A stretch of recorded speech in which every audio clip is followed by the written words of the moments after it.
নমস্কার বন্ধুরা, তৃপ্তি রান্নাঘরে আপনাদের সবাইকে স্বাগত। আমার ভিডিওটি যে যেখান থেকে দেখছেন আশা করি আপনারা সবাই খুব ভালো আছেন। আমি আজকে অনুষ্ঠান বাড়ির স্বাদে আনারসের চাটনি রেসিপি নিয়ে কিন্তু হাজির হয়ে গেছি। আর বাঙালিরা কিন্তু চাটনি খেতে খুবই পছন্দ করে। খাওয়ার শেষে একটু চাটনি না হলে কিন্তু একদমই ভালো লাগে না। আর যদি হয় তা একদম অনুষ্ঠান বাড়ির স্বাদে আনারসের চাটনি রেসিপি, তাহলে তো কোনো কথাই থাকে না।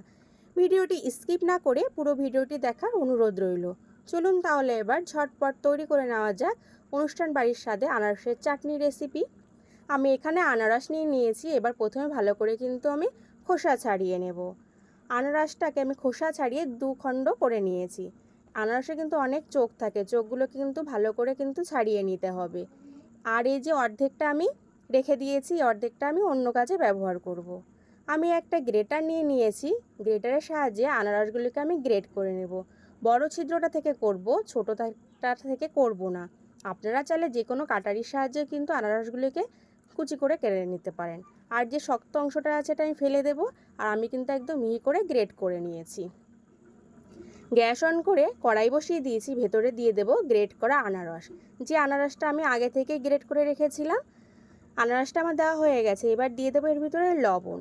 খুব কিন্তু বেশি পরিমাণে লবণ দেওয়া যাবে না।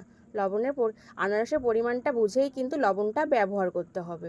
এবার লবণটাকে ভালো করে মিশিয়ে হাই ফ্লেমে আমি 2 মিনিটের মতন প্রথমে কিন্তু একটু রান্না করে নেব।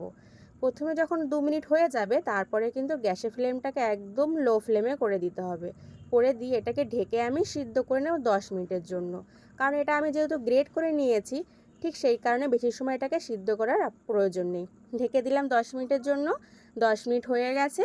এবার আমি ঢাকনাটা কিন্তু তুলে নেব। ঢাকনাটা আমার তোলা হয়ে গেছে। আনারসের যে জলটা ছিল, দেখুন রসটা শুকিয়ে গেছে পুরোপুরি। এবারে এর ভিতরে দিয়ে দিলাম চিনি। চিনিটা কিন্তু নিজেদের স্বাদ অনুযায়ী আপনারা কম বেশি করে নিতেই পারেন। চিনিটা দিয়ে এবার ভালো করে আনারসের সঙ্গে মিশিয়ে দেব, যাতে চিনিটা পুরোপুরি খুব ভালোভাবে গলে যায়। আর দেখুন চিনিটা গলে কিন্তু কতটা জল বেরিয়েছে। আমি কিন্তু এখানে কোনো রকম কিন্তু জল ব্যবহার করিনি, তা তো আপনারা অবশ্যই লক্ষ্য করেছেন। এবার চিনিটাকে প্রথমে ভালো করে একটু মিশিয়ে নেব।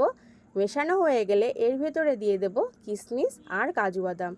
কিশমিশ কাজু বাদামটাকে কিন্তু আমি আগে থেকেই ভালো করে ধুয়ে রেখেছিলাম, সেটাই ব্যবহার করলাম। আর চিনি দেওয়ার কারণে দেখুন কালারটা কত সুন্দর এসেছে। এবারে ভালো করে মিশিয়ে কাজু বাদাম আর কিশমিশটা, তারপরে দিয়ে দেবো এখানে আমি লেবুর রস।